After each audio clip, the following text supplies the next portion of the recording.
खिलवाड़ धड़ल्ले से चल रही हैं अवैध फैक्ट्रियां। समाचार प्लस ने जायजा लिया गोरखपुर, वाराणसी और बरेली का, तो सामने आई वो तस्वीर जो प्रदेश को प्रदूषण की गर्त में धकेलती जा रही है। जी हां, बिना एनओसी के चल रही हैं दर्जनों फैक्ट्रियां, जिनके खिलाफ अब तक कोई कार्रवाई नहीं हुई। पर्यावरण को ताक पर रखकर कैसे उड़ाई जा रही हैं प्रदूषण नियंत्रण मानकों की धज्जियां।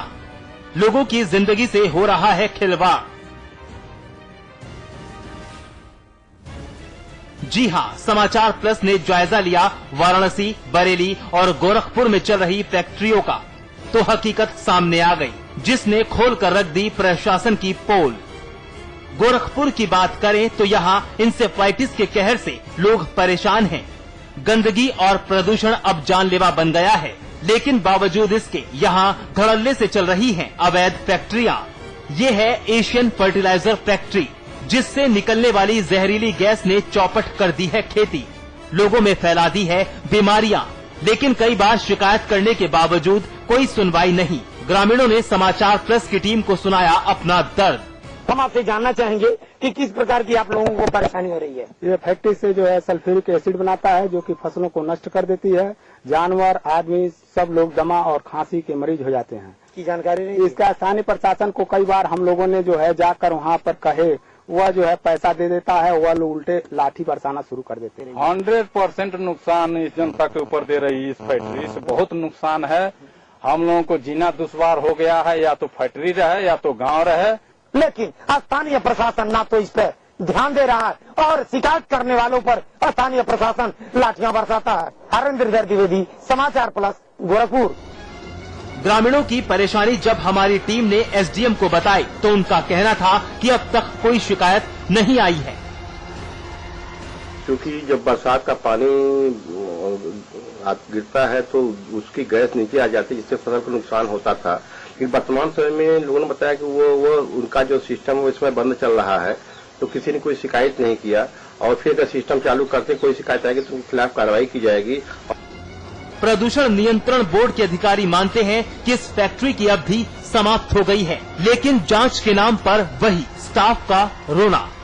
कुछ दिनों तक निदान होता है, उसके बाद से फिर मानव जनित लापरवाहियों की वजह से या जो भी कह लें कि ऐसी स्थिति हो जाती है। राज्य बोर्ड द्वारा उनको हमेशा कोशिश किया जाता है कि वो प्रदूषण नियंत्रण बोर्ड के मानकों के अनुसार ही उत्सर्जन करें।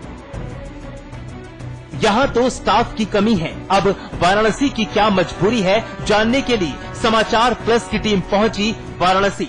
ये है मंडुआडीह थाना क्षेत्र का चांदपुर इलाका, जहाँ वैध फैक्ट्रियों की आड़ में अवैध फैक्ट्रियां भी धड़ल्ले से चल रही हैं। कर्मचारियों से कुछ पूछने पर वो आनाकानी करते हैं। हालांकि शहर अपर जिला अधिकारी अवैध फैक्ट्री चलाने वालों के खिलाफ कार्रवाई की बात करते हैं। अब विभागीय सूत्रों के मुताबिक जो विभागीय अधिकारी हैं, उनका ये कहना है कि साहब कोई अवैध फैक्ट्री नहीं चल रही है। यदि आप फिर भी बताते हैं तो हम विभागीय अधिकारियों से पुनः जांच करा लेते हैं। लेकिन यदि कोई फैक्ट्री अवैध ढंग से संचालित हो रही है तो निश्चित रूप से ये विभागीय नियमों का उल्लंघन है और हम सुसंगत अधिनियमों के तहत कड़ी कार्रवाई कराएंगे। कार्रवाई का तो पता नहीं, लेकिन कार्रवाई के इंतजार में स्थानीय लोगों का जीना जरूर दुश्वार हो रहा है। प्रदूषित पानी से लोग बीमार पड़ रहे हैं और यहाँ पे कई इस तरह के फैक्ट्रियां चल रही हैं जो कि जहरीले धुएं उगलते हैं, जिससे रिहायशी इलाका है और ग्रामीण इससे इंडस्ट्रियल क्षेत्र से सटे हुए पूरा ग्रामीण इलाका जहाँ बसता है और इसके प्रदूषण से तमाम तरह की बीमारियों के लोगों को सामना करना पड़ता है। अब जरा बरेली की तस्वीर पर गौर फरमाइए। यहाँ भी बिना एनओसी के चल रही हैं अवैध फैक्ट्रियां। उन्हीं में से एक है prison agro food private limited company. NH24 पर स्थित ये कंपनी एक स्लॉटर हाउस है। कंपनी को एनओसी अभी जारी नहीं हो पाई है। यूपीपीसीबी के अधिकारियों का कहना है फाइल अभी प्रोसेस में चल रही है, जल्द ही एनओसी जारी कर दी जाएगी। इसकी कैपेसिटी 1000 एनिमल्स स्लॉटरिंग की थी और उसने 1000 से 2500 एनिमल स्लॉटरिंग के लिए बोर्ड में एनओसी अप्लाई किया था, जिसके संबंध में इंस्पेक्शन रिपोर्ट क्षेत्रीय कार्यालय से प्रेषित की गई है और अभी वो बोर्ड मुख्यालय स्तर पर विचार है। सुना आपने, एनओसी अभी तक जारी नहीं हुई है, लेकिन कंपनी तो मजे में चल रही है। लापरवाही का आलम यह है कि लगभग 3 दर्जन फैक्ट्रियों की एनओसी या तो लंबित है या अभी कागज पूरे नहीं हैं।